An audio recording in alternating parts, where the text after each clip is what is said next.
How to Be a Safe Driver for Life by Caitlin Bailey.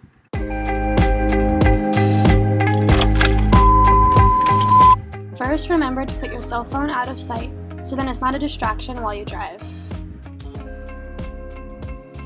Something that can help with this is if you put your phone on Do Not Disturb while driving.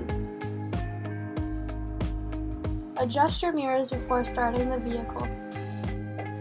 Buckle up and we're ready to drive. Can you check my blind spot for me? Yeah, you're good. If you don't feel comfortable in a situation on the road, ask your parents for help and they can help you through it the first time you go. Some of the most dangerous things in the road are people under the influence of alcohol and other impairing drugs. Exhaustion can also hit you out of nowhere and make driving unsafe.